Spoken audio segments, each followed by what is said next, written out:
વિક્રમ સંવત 2080 મહાવદ પડવો તારીખ 25/2/2024 રવિવાર. વાલા ભક્તો, શ્રી સ્વામિનારાયણ સંસ્કારધામ ગુરુકુળ ધાંગધ્રાનું મિશન આપણા ભારતીય ગુજરાતના સમગ્ર વિદ્યાર્થીઓ કહેતા આપણું બાળધન ખૂબ સંસ્કારી આદર્શ બને, ઇષ્ટ ભક્ત અને માતૃ પિતૃ અને દેશભક્ત બને તે રહેલું છે. અને ઘણા બધા બાળકો સંતોના માધ્યમથી સારા એવા સંસ્કારોની શીખ લઈ અને આગળ પોતે અભ્યાસ કરવા માટે જુદા જુદા સિટીમાં જ્યાં પોતાને એડમિશન મળ્યું હોય ત્યાં આરાધના કરતા હોય છે. તે બધા છોકરાઓ પૈકીનો એક આપણો વિદ્યાર્થી ચાવડા વિશાલ કુમાર વાલજીભાઈ એ આણંદમાં અભ્યાસ કરે છે છોકરો. તો તે આણંદમાં કૃષિ યુનિવર્સિટીના પદવીદાન સમારોહમાં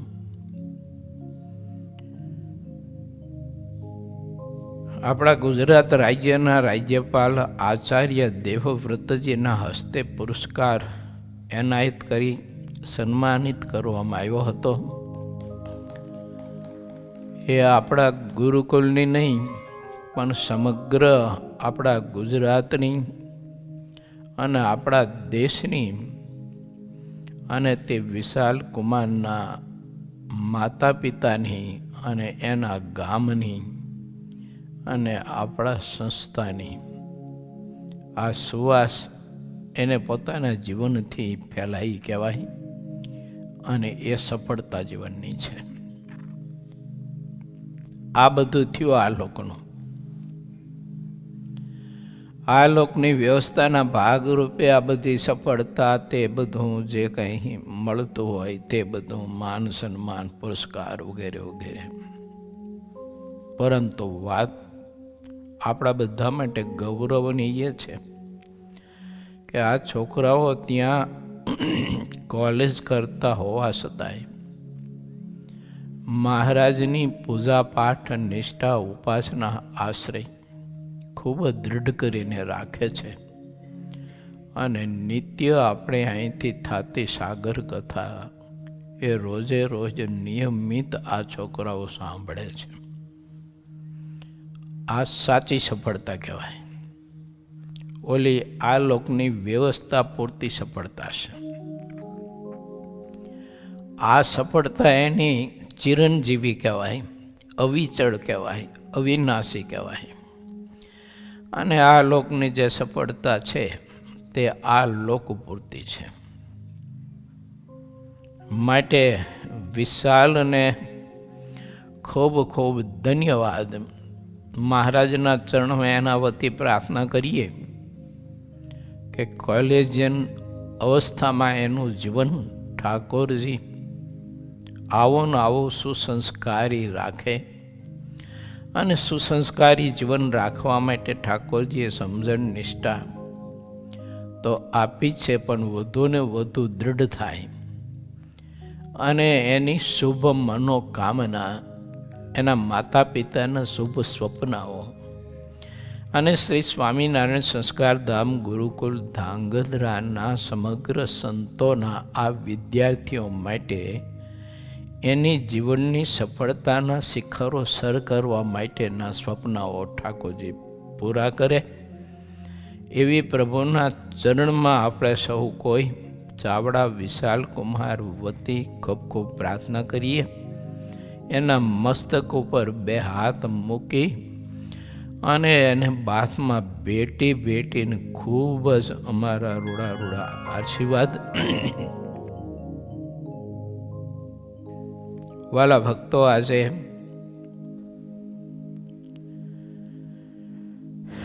અક્ષર નિવાસી પરમ ભગવદીય શ્રી શામળદાસભાઈ એમનો પરિવાર ઉપસ્થિત છે, જેમાં ઘનશ્યામભાઈએ આપણને સરસ મજાની બ્રહ્માનંદ સ્વામીની રચિત કૃતિનું આપણને શ્રવણ કરાયું અને મહારાજની મૂર્તિના આનંદમાં આપણે સૌ કોઈને ડૂબકી મરાવી. બંને ભાઈ નિલેશ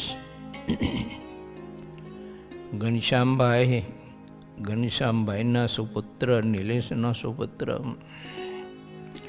જોકે એ તો ભગવાન સ્વામિનારાયણના ચરણમાં નિલેશે સમર્પણ કરી દીધો છે. તમને કદાચ સંતોને ખબર નહીં હોય, પરંતુ પરમ પૂજ્ય અક્ષર નિવાસી ધ્યાની સ્વામીના અતિ કૃપાપાત્ર અને જેમણે પોતાના ગુરુદેવનો ખૂબ જ રાજીપો પ્રાપ્ત કર્યો છે એવા શાસ્ત્રી સ્વામી શ્રી સત્સંગ ભૂષણ સ્વામીના ખોળામાં આ નિલેશે પોતાના સુપુત્રને અર્પણ કરી અને એક સ્વામિનારાયણ સંપ્રદાયની જબરજસ્ત સેવા કરી છે આ પરિવારે. કારણ કે પૈસો આપો ને રૂપિયા, કાવડિયા, બેતિયા એ તો બધા આપી શકે, પરંતુ પોતાના પુત્રનું દાન કરવું એ માતા પિતાનું દિલ હોય ને એ કરી શકે. બાકી અઘરો વિષય છે. હું ઓસ્ટ્રેલિયા ગયો હતો ને, સિડની, ત્યારે મને એને કહેલું કે આવો સંકલ્પ છે મારો. મેં કીધું તને ધન્યવાદ ને તારા માતા પિતાને ધન્યવાદ કે પુરુષોત્તમ નારાયણ સાથે સંબંધ કરવા માટેનો તે સંકલ્પ કર્યો. અને એમાંય સંત જેવા સંતના ચરણમાં રહીને પરમાત્માને પામી જવા માટેની આરાધના અને ભગવાન સ્વામિનારાયણનો સર્વજીવ હિતાવહ સંદેશાને વધુને વધુ વ્યાપ બનાવવા માટેની સેવામાં તારું જીવન તે સમર્પણ કરવાનો સંકલ્પ કર્યો છે. એ ખરેખર ખૂબ જ ધન્યવાદ દેવાને પાત્ર છે. માણસ સંકલ્પ તો ઘણાય કરે છે. અહીં કારખાનું કરવું, ને અહીં ખેતી કરવી, ને આ કરવું, ખેતીનો વિસ્તાર કરવો, ને કારખાનાનો વિસ્તાર કરવો, અહીંયા મકાન બાંધવું, ને આ કરવું, ને તે કરવું, ને અહીં સોસાયટી મોટી જબરજસ્ત બાંધીને વેચવી. આવા બધા ઘણા બધા સંકલ્પો માણસ કરતો હોય છે, પણ પરમાત્માનું કાર્ય કરવા માટેનો ને પ્રભુના ચરણમાં પોતાનું જીવન સમર્પણ કરવાનો સંકલ્પ કોઈક આવા વિરલા પુરુષો કરતા હોય છે. કારણ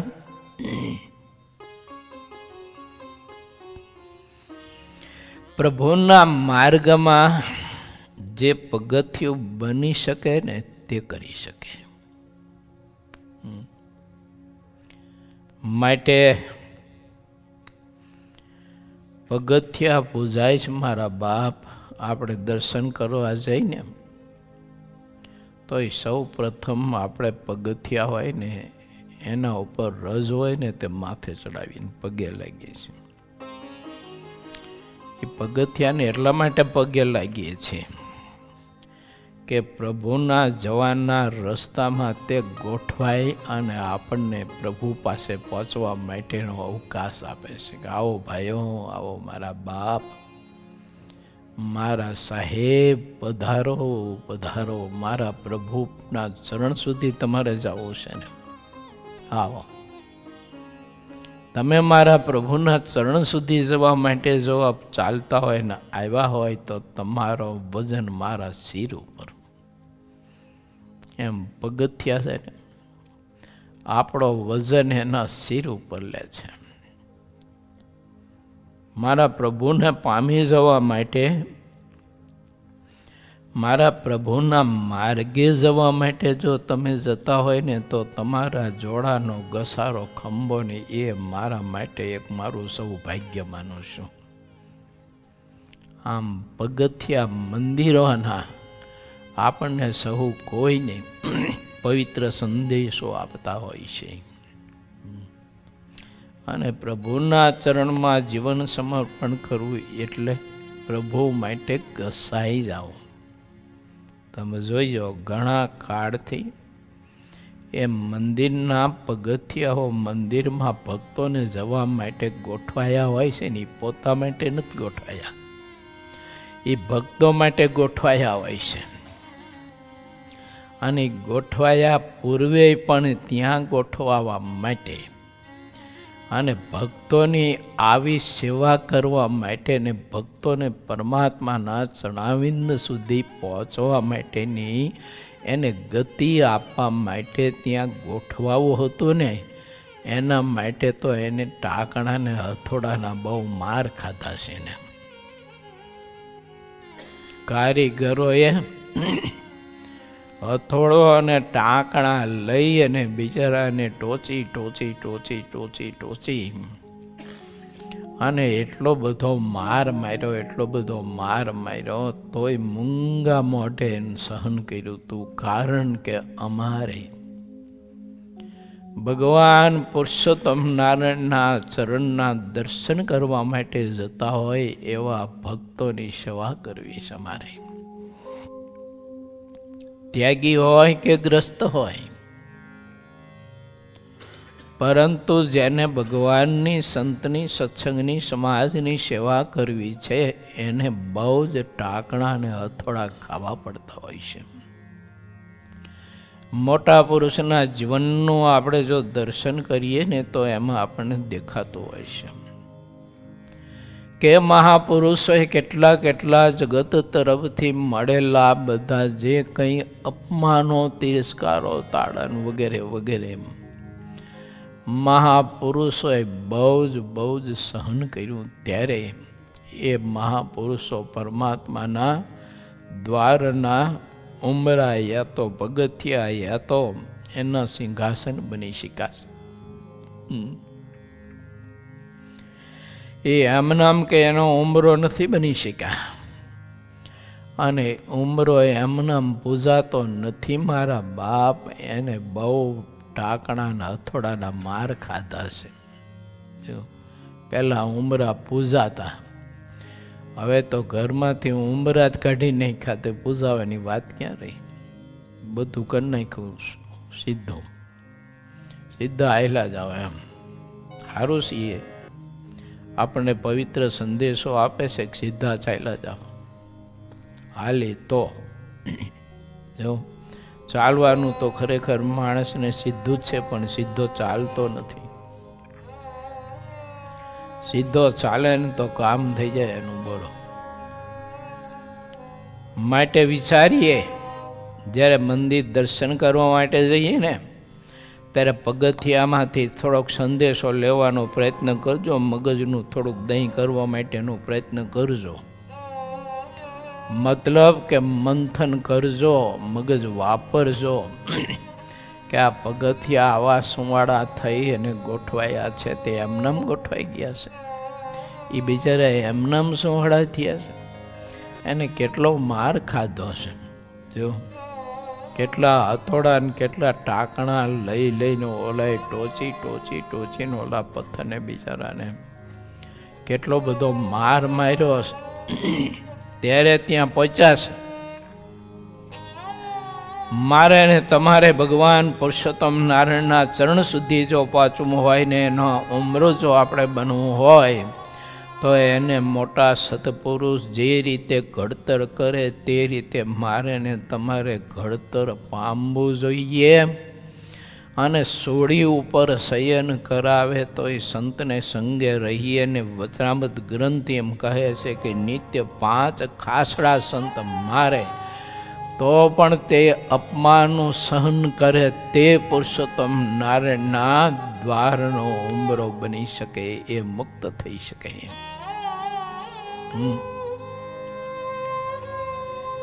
જીવ ચોખ્ખો તો એમનામ કેમ થાય?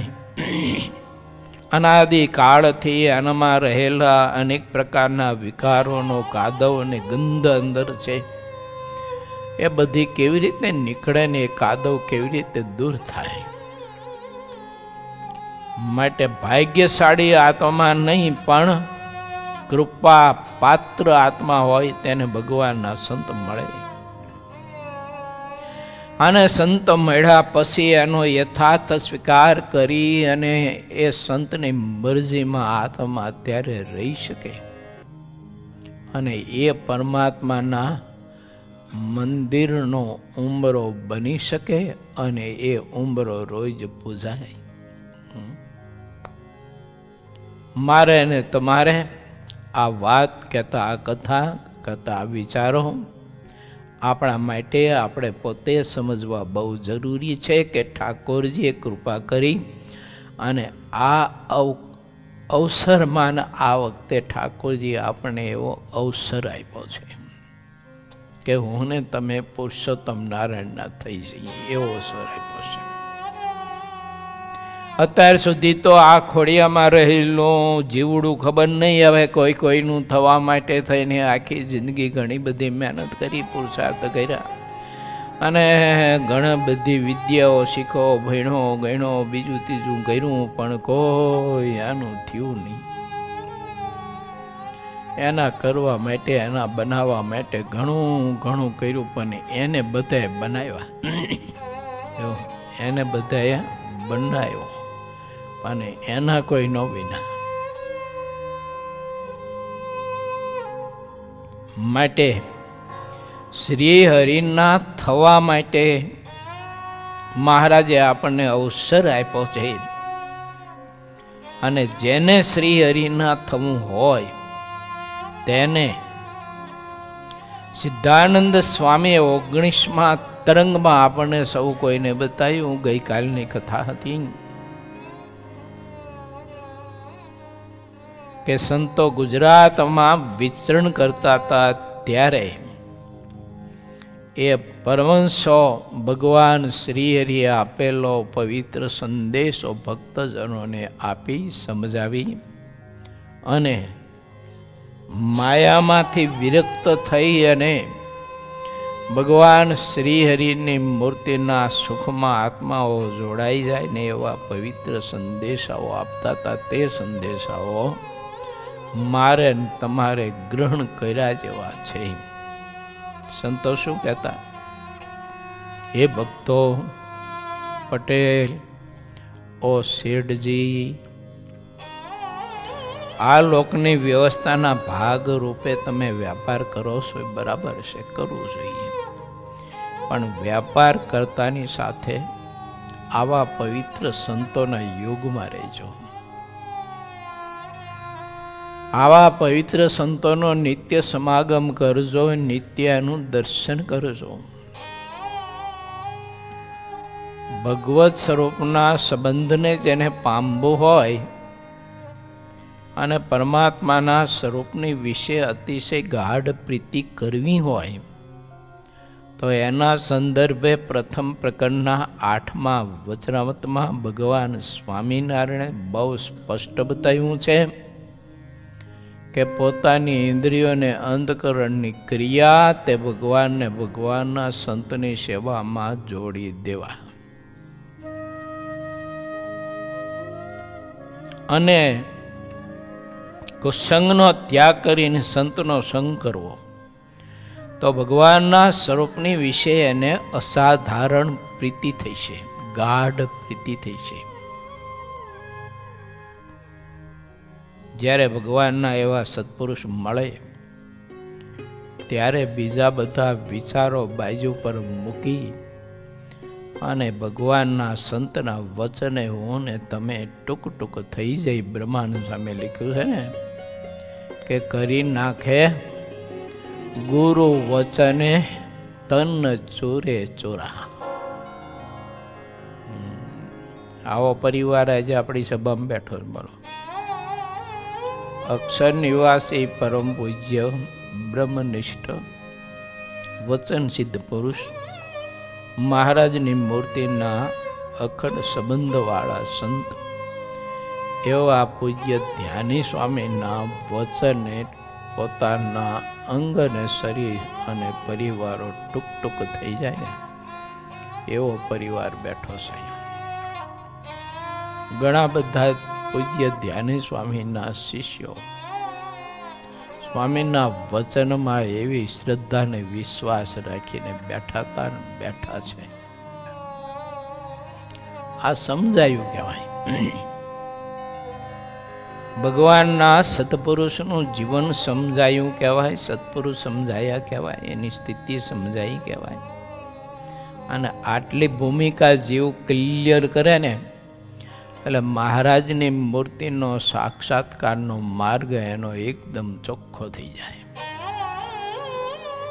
પછી બીજા કંઈ સાધન કરવા ન રહે.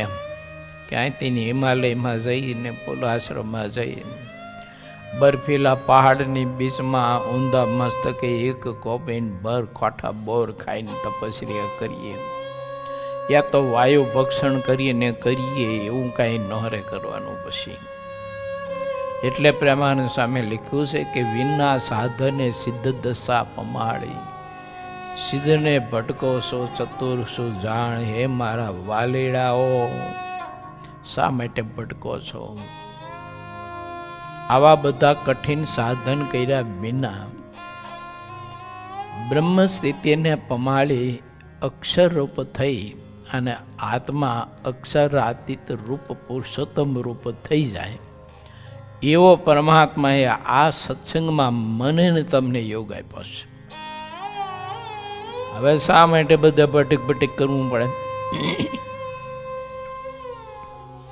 એવા ઘણા બધા પરિવારો અનુભવ્યા છું, મેં અનુભવી રહ્યો છું કે પૂજ્ય ધ્યાની સ્વામીના વચને પોતાના જીવન ટૂંક ટૂંક કરી નાખે એવા ઘણા બધા ભક્તો છે. એને કોઈ સંકલ્પ બીજો ન થાય. પોતાના ગુરુદેવ કાંઈક સંકલ્પ ઈચ્છા દર્શાવે પછી તે ભક્તોને કોઈ સંકલ્પ ન થાય, એક હાથ જોડવા અને મસ્તક નમાવવું એ સિવાય. તો મહારાજની મૂર્તિના સુખમાં મારે ને તમારે નિમગ્નપણાને જો પામવું હોય ને તો આ રસ્તો શ્રેષ્ઠ, ઉત્તમ, સરળ.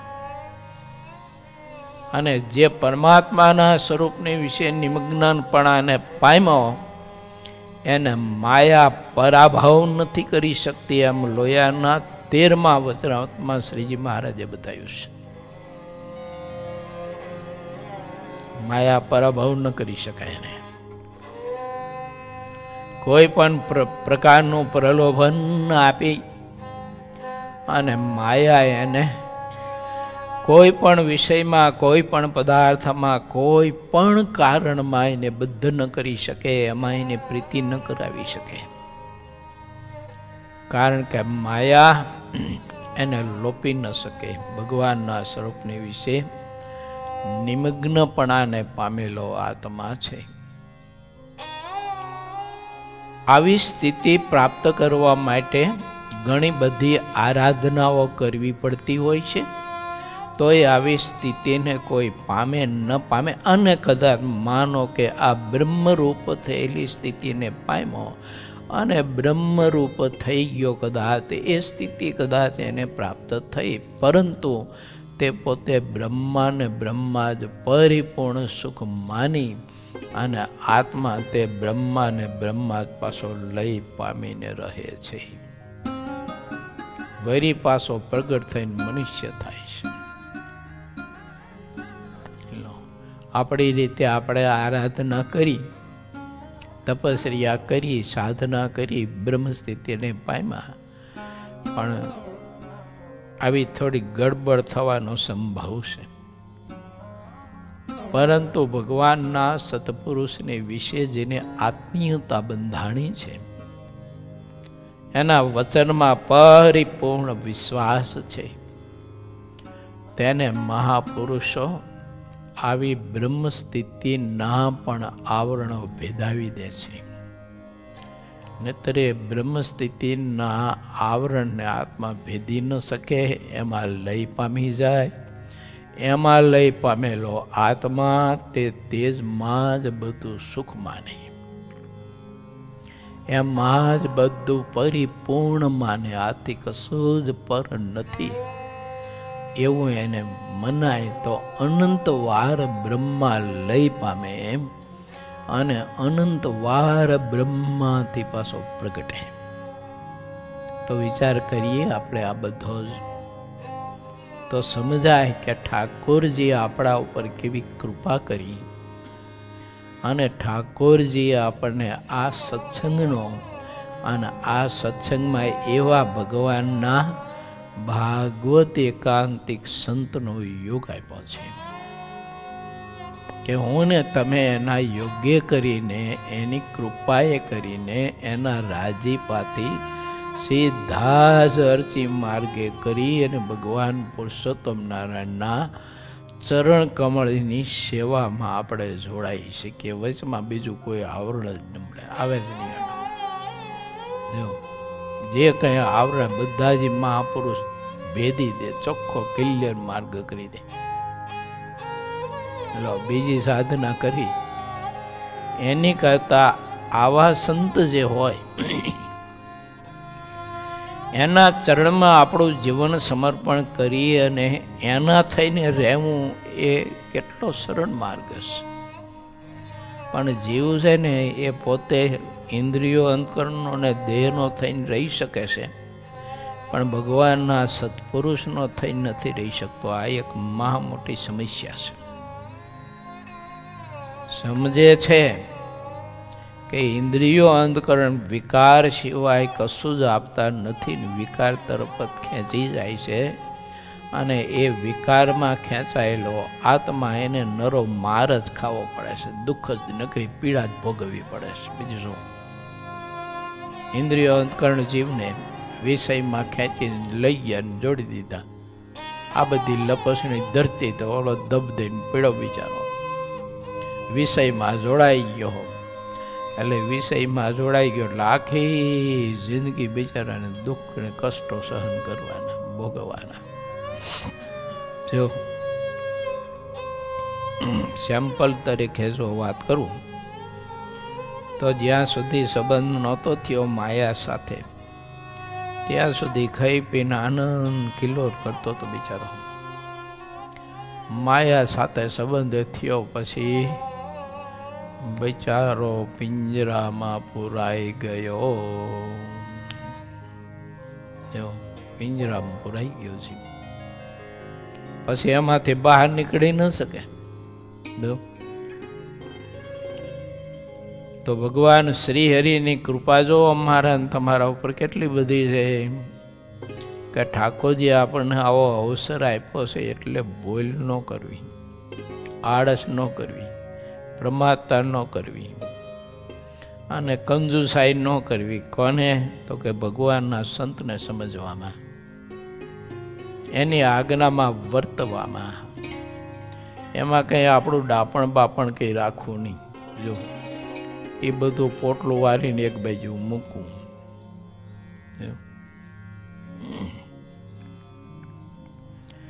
ગમે ત્યારે ભગવાનના સંત આપણને આગ્રહ કરે ને એ શિરોધાર્ય હોવી જોઈએ. પછી બીજું બધું વિચારવા જઈએ તો પછી ઓલું જે કૃપાનું કારણ બધું રહ્યું ને એ રહી જશે, બીજું થશે આ લોકોનું. આવો બધો સંદેશો મહારાજે સંતોને આપીને કહ્યું હતું કે જગતમાં માયાના જીવ ઘણા બધા બિચારા અજ્ઞાન રૂપી અંધારામાં આખડે છે, દુઃખી થાય છે. માટે એને તમે કાંઈક સમજણનો એવો પ્રકાશ આપજો જેણે કરીને તે આત્મા બધા સુખ્યા થાય.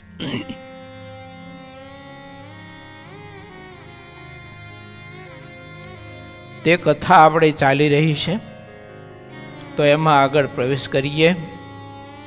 પૂર 19મો તરંગ 20મો. વડથલમાં ભીમ એકાદશીએ શ્રીહરિની આજ્ઞા પ્રમાણે મુક્ત મુનિને પૂજ્યા. અઘરો વિશેષ હો. મહારાજ વડથલ જવા માટે નીકળાતા ભીમ એકાદશીનો ઉત્સવ કરવા ગઢડાથી. થોડુંક ચાલ્યા ને બહુ વાવાઝોડું પવન ને એવું હતું એટલે મહારાજ પાછા વળ્યા. એવી ગઈકાલ કથા આવી ને. પાછા વળ્યા પછી મહારાજે પત્ર લખી અને સંદેશો મોકલાયો કે અમે વડથલ ભીમ એકાદશીનો સમયો કરવાનું નક્કી કર્યું હતું, પણ હવે અમારાથી આવી શકાય એવું નથી.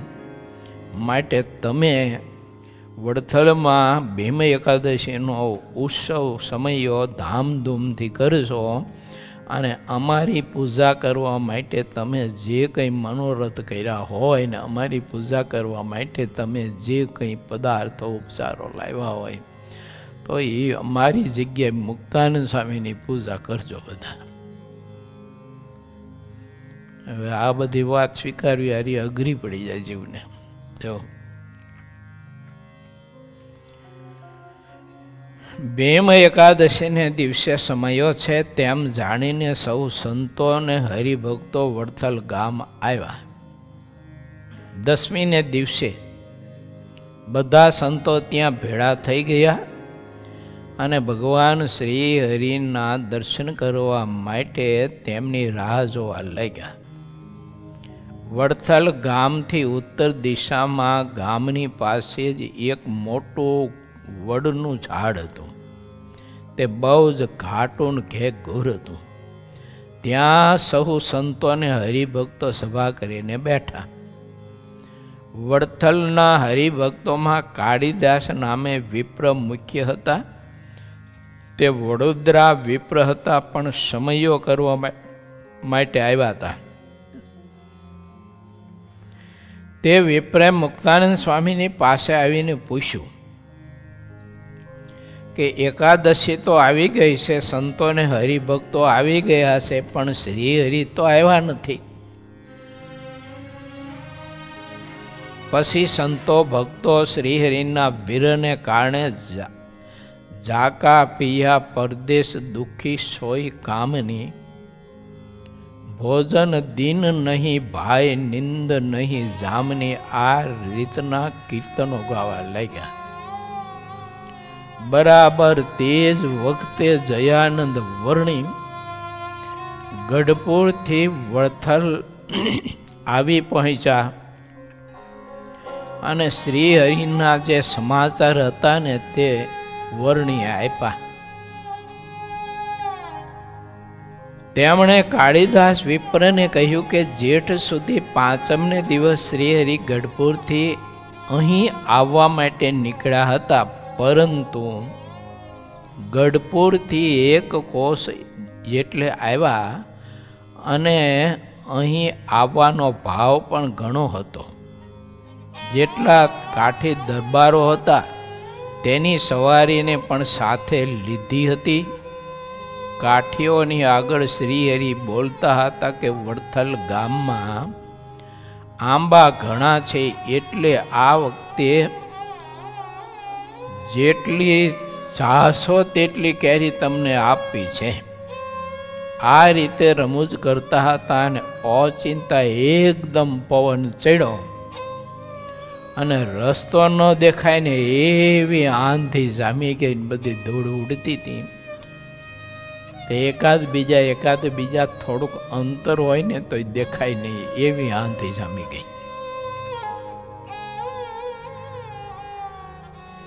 આંખો ખોલે નહીં, અને આંખો ખોલી રાખે તો આંખમાં પણ રજ ઉડતી ભરાઈ જાય.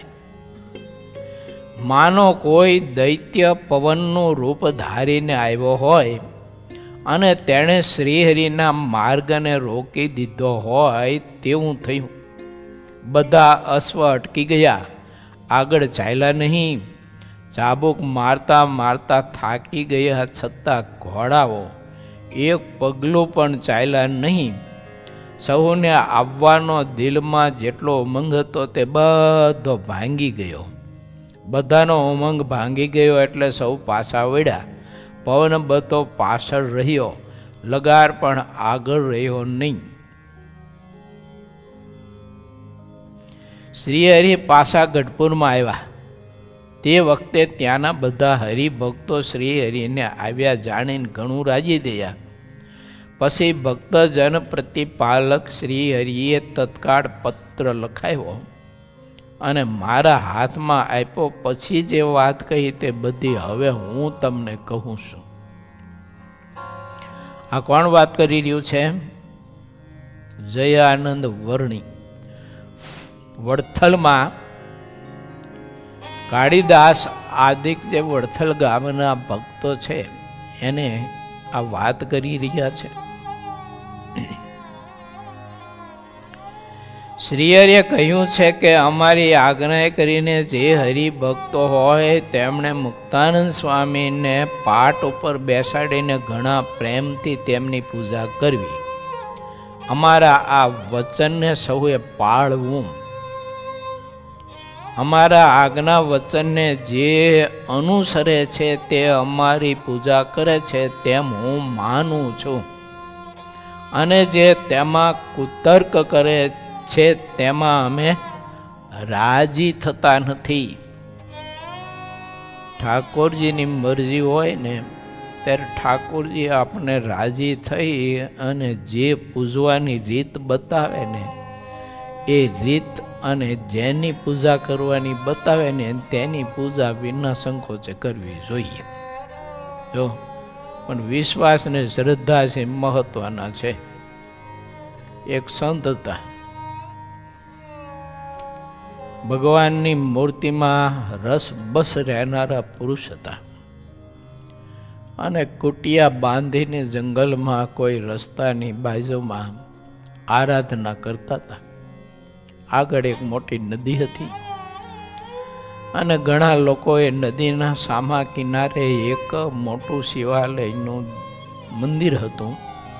તે ભગવાન ભોળાનાથનું દર્શન કરવા માટે થઈને જતા હોય ત્યારે એ અહીંયાથી નીકળેલા કોઈ એક શ્રદ્ધાળુ મુમુક્ષુ હાથમાં અહીંયાથી નીકળ્યા એટલે ઓલી સંતની કુટિયા જોઈ એટલે મનમાં એવું સંકલ્પ થયો કે અહીં કોઈ કુટીર છે તો કોઈ ભગવાનના મહાપુરુષ એવા રહેતા હશે, ચાલો ને આપણે તીર્થ કરવા માટે નીકળ્યા છીએ તો આવા સંત છે એ જ તીર્થરૂપ છે, આપણે એનું દર્શન કરીએ તો ઠાકોરજી આપણો મનોરથ પૂરો કરે. ને એને ઘણા સમયથી મનોરથ હતો કે હું ભગવાન ભોળાનાથની પૂજા કરવા માટે વરસ દાડામાં ઘણી વખત ચાલીને જાઉં છું અને ભાવથી ભોળાનાથની ખૂબ પૂજા કરું છું, ભક્તિ કરું છું, પણ મને ભગવાન ભોળોનાથ પ્રગટ થઈને મનુષ્ય સ્વરૂપે દર્શન ક્યારે આપશે, આવી બધી એની કામના હતી. એટલે તે આત્મા સંતના દર્શન કરવા માટે તે કુટિયાએ જાય છે. દંડવડ કરીને હાથ જોડી અને ઉભો રહ્યો અને સંત પોતે ત્યાં ધ્યાન મુદ્રામાં બેઠા હતા. હાથમાં પવન પાવડીનો ટેકો રાખી અને પ્રભુની મૂર્તિનું ધ્યાન કરતા હતા. ઘણી વાર પ્રતીક્ષા કરીને હાથ જોડી કે હમણાં અબ ઘડીએ આ સંત ધ્યાનમાંથી જાગશે, દર્શન કરીશ, મને આશીષ મળશે અને સંત આશીષ મળશે તો પ્રગટ પરમાત્માના દર્શનનું મારું જે કંઈ સ્વપ્ન છે જલ્દી સાકાર થશે. તો ઘણો બધો સમય વ્યતીત થઈ ગયો અને પહેલાં સંતને ધ્યાનનો સમય પૂરો થયો. આંખો ખોલી સામે મુમુક્ષુ બેઠો હતો. એને જોઈ અને પહેલાં સંતે એના મસ્તક ઉપર હાથ મૂકીને કહ્યું કે બેટા, તને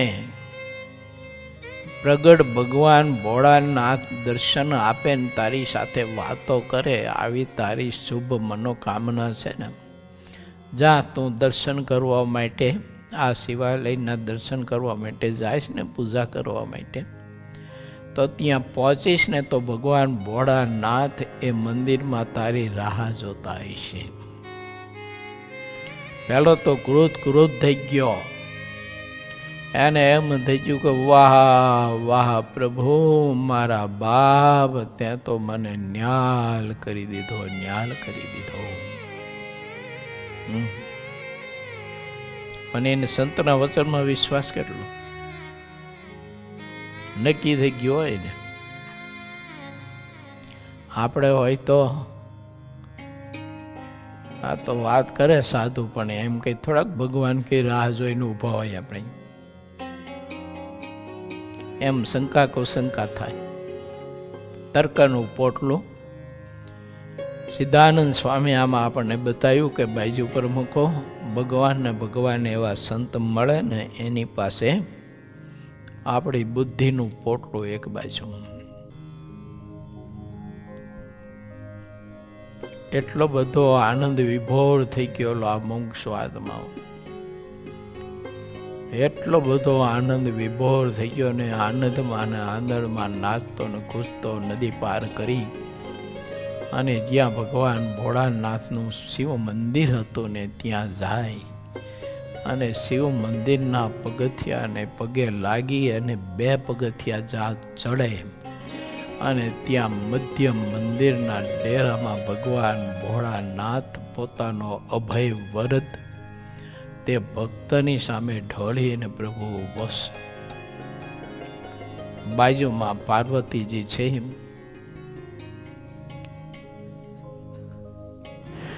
ભગવાન ભોળાનાથના આભૂષણોની તો તમને ખબર જ છે. આ બધા જ આભૂષણો ધારણ કરીને ભગવાન ભોળાનાથ ઉભા છે. મંદ મંદ પ્રભુ હસે છે. આઈએ આઈએ બેટા આઈએ. વાહ પ્રભુ, ધન્ય હો ધન્ય હો. મને કૃત કૃત પ્રભુ તમે કરી દીધો. ઘણા સમયની મારી આરાધના ને તપસ્યા આજે ફળીભૂત થઈ. ભોળાનાથ કહે છે કે ઉભો રહે. ઘણા સમયની તારી આરાધના ફળીભૂત નથી થઈ, પરંતુ પહેલા સંતનું કુટિયામાં જઈને દર્શન કર્યું ને તે એ દર્શન ફળીભૂત થયું છે. આના ઉપરથી આપણે વિચારો, મંથન કરો કે આપણો પુરુષાર્થ અધિક કે સંત દર્શન અધિક.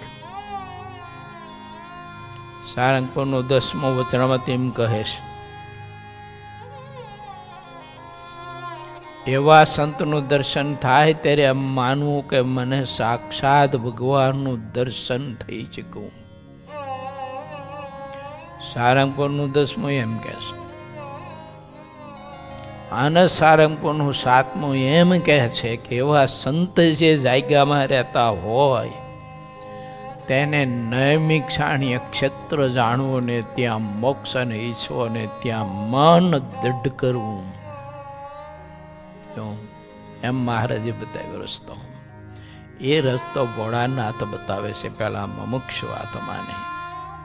બાય દીકરા, તારી તપસ્યા તારી સાધના અને આટલા વર્ષોથી તું જળ ને દૂધ ને બીલીપત્ર લઈને મારી પૂજા કરવા માટે આવતો તો એ તારા પુરુષાર્થથી હું પ્રસન્ન નથી થયો. હું પ્રસન્ન થયો છું પહેલા સંતના દર્શનના ફળના રૂપે હું પ્રસન્ન થયો છું. આ સંત દર્શનની આ સફળતા અને મળી જાય કોઈને, ઠાકોરજીની પ્રસન્નતા આવે મળી જાય, પણ સંત વચનમાં પરિપૂર્ણ વિશ્વાસ અને શ્રદ્ધા મને તમને જોઈએ ખપે. એટલે જયાનંદ વર્ણી કહે છે, ભક્તો શ્રી હરિએ એમ કહ્યું છે કે અમારા આજ્ઞા વચન સિવાય જે વિપરીત રીતે માને છે તે બધા સંતો મનમુખી છે, અને મનમુખી ચાહે તેવો હોય તો પણ તેને અસુર જાતિ છે તેની દ્રષ્ટિથી, આવી દ્રષ્ટિથી તેને જોવો, પણ તે ભક્ત છે એવું ન માનો. જો કેવી અદ્ભુત વાત કરી ન કરી. તો આજ્ઞા વચન કોના? મહારાજના. મધ્યના 59માં કોના વચન છે? મોક્ષના દાતા કોણ બતાવ્યું છે મહારાજે? મહારાજ કે બધા જ ગ્રંથ માત્રમાં એ જ વાત બધી લખી છે. ભગવાનના સંતની સેવા મળે ત્યારે મોટું ભાગ્ય માનીને સેવા કરવી. આ બધા વચન કોના? મહારાજના છે. જેટલા અસુરો છે તે અમારું આચરણ સાંભળીને અમારી પાસે તેની દેશી નકલ કરે છે, તે તો મોટા અસુર ગણાય છે. જેને મોક્ષનો ખપ હોય તે તેવા અસુરોને માનતા નથી ને ખપ ન હોય તે લોકો ભલે મન ભાવે તેમ ચાલે, પણ તે મનમુખીની ઉપર અમારો હુકમ નથી. અસુરની વાત ભલે અસુરના દ્વારમાં રહે, જેને મોક્ષનો ખપ ન હોય તે મન ભાવે તેમ ચાલે છે. જે અસુરો છે તે સત્સંગના ગ્રંથનો આધાર લઈને પૂજાશે, પણ તેનો મોક્ષ થશે નહીં. આ સત્સંગની અંદર રહીને સત્સંગની જે રીતે ચાલે છે તેવા મોક્ષ ભાગી મનુષ્ય આ જગતને જીતી જાય છે. અને અધિકપણે બોલતો હોય તે મૂર્ખ લોકો અધિક માને છે. આખું જગત આવું છે એમ મોક્ષ ભાગીજનો જાણે છે. મોક્ષ ભાગી સિવાયના જે લોકો છે તે તો બધા જ વિષયમાં બંધાઈ ગયેલા છે. જે લોકો તેના મનને રાજી રાખે છે તે વશ થઈ જાય છે. સત્સંગ અને કુસંગ બંનેના માર્ગ ભિન્ન ભિન્ન છે. જે સત્સંગ કરે છે તેના માટે બધા મોક્ષના માર્ગ રહ્યા છે. જે સત્સંગ નથી કરતા તેનો મોક્ષ માર્ગ તો ભિન્ન ભિન્ન પોતાની રીતે નક્કી કરેલો હોય છે. સંતો અને હરિભક્તો જેટલા વડથલ આવ્યા હતા તેમણે શ્રીહરિએ કહેવડાવેલા બધા જ વચનો સાંભળ્યા.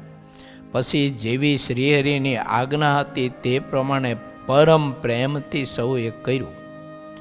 પછી શ્રીહરિએ લખી મોકલેલો જે પત્ર હતો તે સૌની આગળ વાંચ્યો. જે મૌખિક વાત કહી હતી તે કાગળમાં લખી હતી. તેમાં કાંઈક ફેરફાર હતો નહીં. વડતાલ ગામના હરિભક્તોએ ભીમ એકાદશીને દિવસે વડતાલની સાથે પલંગનો હિંડોળો બાંધી દીધો. વડલાની સાથે પલંગનો હિંડોળો બાંધ્યો. પછી તેના ઉપર મુક્તાનંદ સ્વામીને બેસાડ્યા.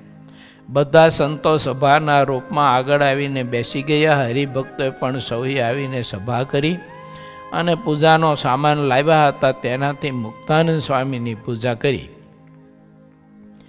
કેસરયુક્ત ચંદન ચર્ચીને સૌ અપાર ફૂલના હાર પહેરાવતા હતા અને તેમની આગળ જે હરિભક્તો પાકી કેરી લાવ્યા હતા તે ધરતા હતા અને સંતો ગરબીના કીર્તન ગાતા હતા અને તેને લીધે સમયો દેખાતો હતો. તે એકાદશીનો આખો દિવસ સંતોની પૂજા કરવામાં જ વીતી ગયો. તે હરિભક્તો મુક્તાનંદ સ્વામીની જ્યારે પૂજા કરવા લાગ્યા ત્યારે પહેલાં શ્રીહરિની મૂર્તિ પૂજા ગ્રહણ કરી લેતી હતી. જેટલા હરિભક્તોએ ભાવથી જે કાંઈ પૂજા કરી હતી તેને શ્રીહરિની મૂર્તિ ત્યાં આવીને સ્વામીમાં પ્રગટ થઈને પ્રેમ ભાવથી ગ્રહણ કરતી હતી. શ્રીહરિના વચન કરે ને એટલે મહારાજ સંતમાં પ્રવેશીને એની પૂજા ગ્રહણ કરે એમ. પછી પથ્થરની કરે તો પથ્થરમાં પ્રવેશ કરે. લાકડાની પૂજા કરે આજ્ઞા કરીને તો લાકડામાં પ્રવેશ કરે. એવું કાંઈ નહીં. ઉકાઈ ગયેલું કોઈ લાકડું હોય ને ઝાડવાનું અને ઠાકોરજી એમ કહે ને કે તમે આની પૂજા કરજો તો હું ને તમે પ્રભુના વચને એ લાકડાની કહેતા એ ખોળસાની વગર સોલેલું હોય અને એની આપણે પૂજા કરીએ ને તો એમાંય રહીને ઠાકોરજી આપણી પૂજા સ્વીકારે. કારણ કે આપણે તે લાકડાની પૂજા નથી કરતા, ઠાકોરજીની પૂજા કરીએ છીએ. પ્રભુના વચને જે આત્મા જે પૂજા ધ્યાન ભજન કરતો હોય તે બધું ઠાકોરજીનું થાય છે.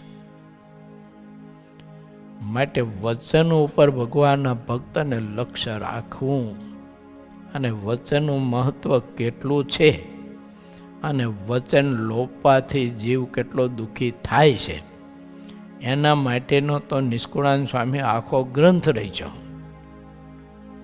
છે ને વચન વિધિ ગ્રંથ લખ્યો સ્વામી આખો, કે જો વચનમાં રહે છો તો આવા સુખી થઈશો, અને વચનનો લોપ કરશો ને તો આવા દુઃખી થઈશો. એમાં મોટા મોટાના બધા જ ઇતિહાસો વર્ણવ્યા, એના ઇતિહાસો એના દાખલાઓ બધા લખ્યા, કે જેણે જેણે પરમાત્માનું વચન લોપ્યું તે એવી મોટપને પામેલા હતા તો પણ દુઃખી થયા.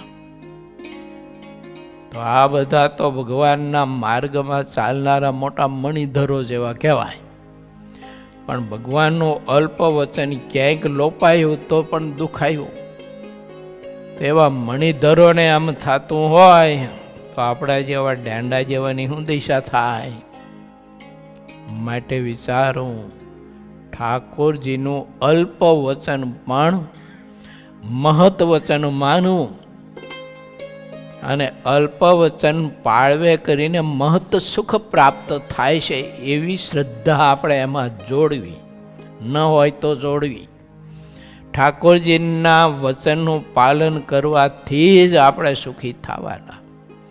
ઠાકોરજીનું વચનનું ઉલ્લંઘન કરી અને કોઈ સુખી થયો નથી ને થવાનો પણ નહીં. જેતલપુરના 5મામાં શ્રીજી મહારાજે સ્પષ્ટ કહ્યું છે કે અમે બાંધી છે ધર્મ મર્યાદા, એમાં રૂઢી રીતે રહેજો, અને એમાં નહીં રહો તો અમારે ને તમારે કોઈ લેવા દેવા નથી, તમારું કરેલું તમે ભોગવશો, એમ મારે એમાં કહ્યું છે.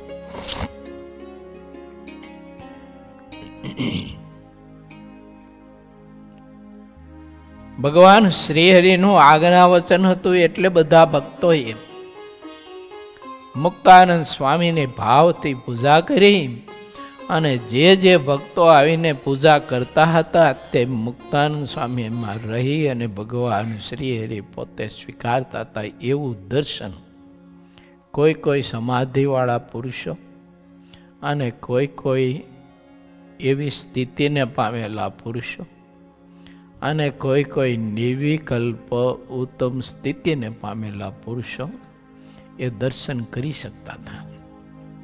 બધાને થાય એવું ના બને. જો આવું દર્શન બધાને થાય એવું ના બને. જેને થતું તો એને દેખાતું હતું પ્રત્યક્ષ કે અક્ષરધામના અધિપતિ આ ભક્તોની મારી પૂજા સ્વયં પ્રભુ પોતે સ્વીકારી રહ્યા છે. મુક્તાનંદ સ્વામીના કંઠમાં મહારાજના કંઠનું દર્શન થાય. મુક્તાનંદ સ્વામીના હસ્તકમળમાં મહારાજના હસ્તકમળનું દર્શન થાય. મુક્તાનંદ સ્વામીના ચરણ કમળમાં મસ્તક ઝુકાવી અને વંદન કરે ને ત્યારે મુક્તાનંદ સ્વામીના ચરણ કમળમાં મહારાજના ચરણ કમળનું દર્શન થાય. આમ ઠાકોરજી પોતાના ભક્તોની મનોકામના પૂજા કરવા માટેની બધી સિદ્ધ કરે. થોડોક વિષય અઘરો છે, ગળે ઉતરવો, અને ઉતર્યા પછી એને ટકાવવો અઘરો છે. કારણ કે કોઈ ભક્તો આવી રીતે સેવા પૂજા કરે પછી મુક્તાનંદ સ્વામીને જેવી સ્થિતિની સમજણ હારી આપણી રેક ન રહે. આપણા બધા માટે જોખમ કહેવાય એ બધું. મુક્તાનંદ સ્વામીની તો સ્થિતિ એવી હતી, કારણ કે એ સમજતા હતા કે આ બધું જે યજન પૂજન થાય છે ને એ તો ભગવાન પુરુષોત્તમનું છે. આ ખોડિયાને કોઈ પૂછતું નથી, અને આ ખોડિયામાં રહેલું જે જીવડું એને કોઈ પૂછતું નથી. એટલે આપણને કોઈ હરિભક્તો રસોઈ આપે, દંડવટ કરાય, પગે લાગે, આપણી આજ્ઞામાં રહે, ધોતિયું ઓઢાડે, હાર પહેરાવે, તો એ બધું કંઈ શું કહે? આપણને બધા પૂજે છે. આપણામાં રહેલો ઠાકોરજી એને પૂજે છે. એ રાખ્યો છે એટલે હમણાં ઠાકોરજીને મૂકો લો બાજુ ઉપર ખબર પડે. કોઈ હાર પહેરાવે કહેજો મને. મહારાજને એક બાજુ મૂકી દો ઠાકોરજીને, પછી કોઈ પગે લાગે કહેજો મને. બોલો ભજન સ્વામી. હાર પહેરાવે, ધોકો મારે હાલતો થશે નો મનો અહીંથી. જો આપણને જે કંઈ ઠાકોરજી તરફથી મળે બધું ઠાકોરજી તરફથી મળે. મહારાજને રાખ્યા છે એટલે છે, અને મહારાજને રાખી ત્યાં સુધી જઈશે. આપણે કાલ સવારે કંઈક સંકલ્પ થાય કે હું છું પરમ પૂજ્ય પાદ, તો કાલ સવારથી બધું બંધ થઈ જાય. બોલો, કોઈ ભોપો ભાઈ આપણને માને નહીં. માટે વિચારવું કે જે કંઈ છે તે મારા ઠાકોરજીને લઈને છે. મોટા મોટા પુરુષો છે ને એ કાયમ એવું કહેતા હો.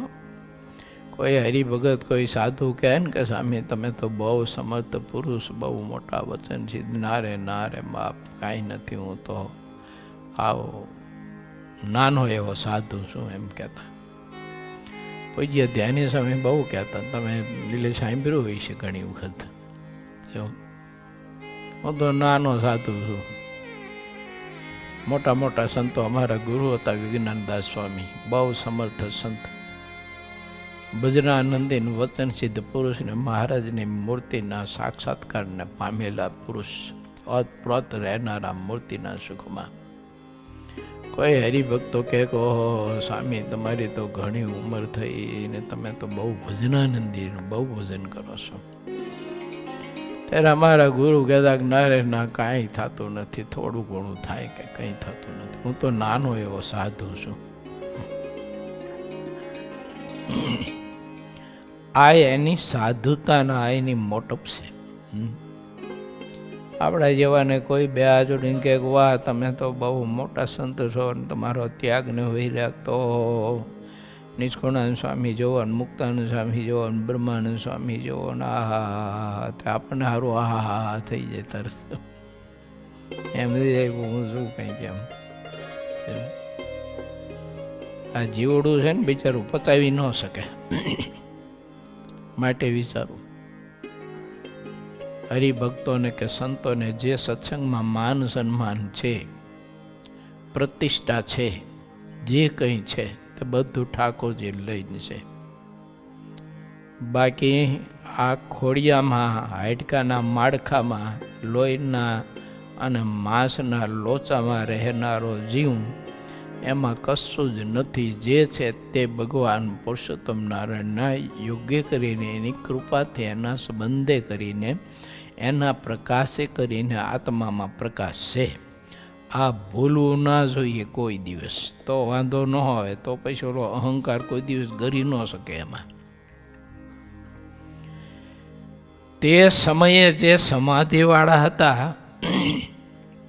તેમણે શ્રીહરિને ત્યાં પ્રત્યક્ષ દેખા. આવ્યું ને, એ બધા જ નજરે જોઈ શકતા હતા કે આ મહારાજની જ પૂજા થઈ રહી છે. આવી આશ્ચર્યકારી વાતને જોઈને તેઓ મનમાં ખૂબ રાજી થયા. શ્રીહરિની બધી વાત ઘણા પ્રતાપની સાથે આશ્ચર્યકારી હતી. તેના મહિમાનો પાર કોણ પામે? બહુ ને મોટા મોટા જે કંઈ તપસ્વીઓ અને આરાધકો આરાધનાને તપસ્યા કરીને એને પાર પામવા માટેનો પ્રયત્ન કરે તો પાર કોઈ પામી શકતું નથી. તો અલ્પજીવ કેમ પામી શકે? ઇતિ શ્રી સહજાનંદ સ્વામી શિષ્ય સિદ્ધાનંદ મુનિ વિરચિત શ્રી હરિચરિત્રામૃત સાગરના 51 પૂર્વમાં વડથલમાં ભીમ એકાદશીએ શ્રીહરિની આજ્ઞા પ્રમાણે મુક્ત મુનિને પૂજ્યા. એ નામે 20મો તરંગ સમાપ્ત થયો.